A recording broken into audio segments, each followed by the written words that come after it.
జీ5 app download చేసుకుని పూర్తి ఎపిసోడ్లను ఉచితంగా చూడండి. నేను యాగంలో కూర్చోను.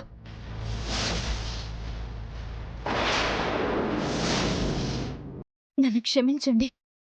నన్ను ఇబ్బంది పెట్టకండి. ఏమైందమ్మా?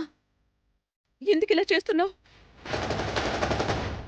మేము ఒక మనిషిని నమ్ముకున్నాం, వచ్చి గొడవ పెట్టి వెళ్ళిపోయింది. ఇంటి పిల్లని అడిగావు, గొంతమ్మ కోరికలు కోరింది.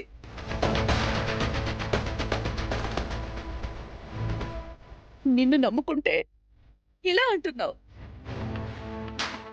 ఏమైంది మీ అందరికి? ఎందుకు ఇలా చేస్తున్నారు? కుటుంబానికి మేలు జరగబోయే శుభకార్యంలో అందరూ స్వార్థంగా ఎందుకు ఆలోచిస్తున్నారు? సరే, నువ్వు కూర్చోవద్దు, కానీ కారణం మాత్రం చెప్పమ్మా. ఇష్టం లేదు.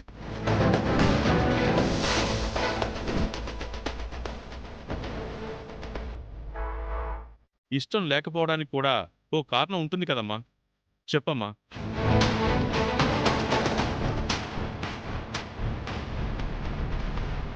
చెప్పమ్మా, చెప్పు. చెప్పవని చెప్పు. చెప్పు. చెప్పమ్మా, చెప్పు. కారణం చెప్పమ్మా. బలవంతం చేయకండి నాన్న.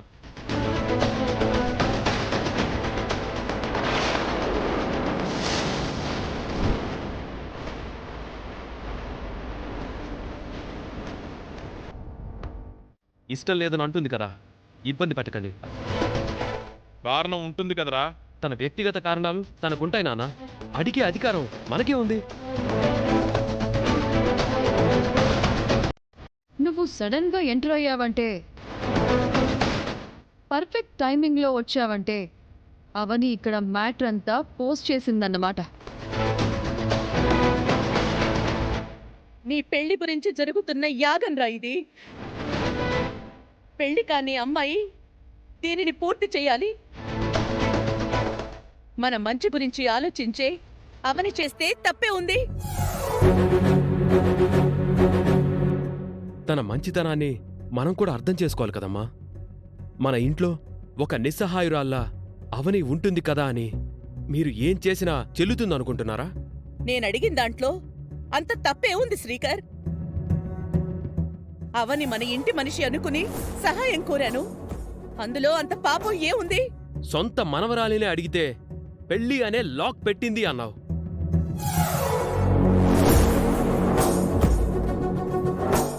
అవనిని ఎలా ఇబ్బంది పెట్టగలుగుతున్నావు?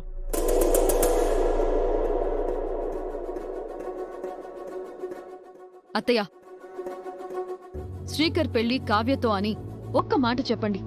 కావ్య ఒక క్షణం కూడా ఆలోచించకుండా కూర్చుంటుంది. అది కల్లో కూడా జరగదు.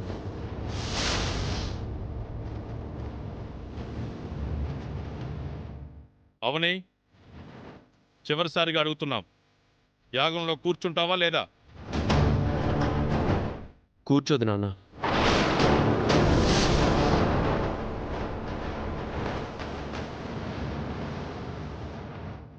ఏమండి, మనం మన కొడుకు గురించి ఆలోచిస్తుంటే కొడుకే అర్థం చేసుకోవట్లేదు. అలాంటప్పుడు ఈ యాగం ఎందుకు? మనం ఇక్కడ ఉండడం ఎందుకు? ఎవరి గురించైతే కష్టపడుతున్నామో వాళ్లే అర్థం చేసుకున్నప్పుడు మనం ఇలాంటి ప్రయత్నాలు చేయటం అనవసరం. పదండి. అమ్మా, అర్థం చేసుకో అమ్మా, నా మాట వినమ్మా. చెయ్యొదల్లా.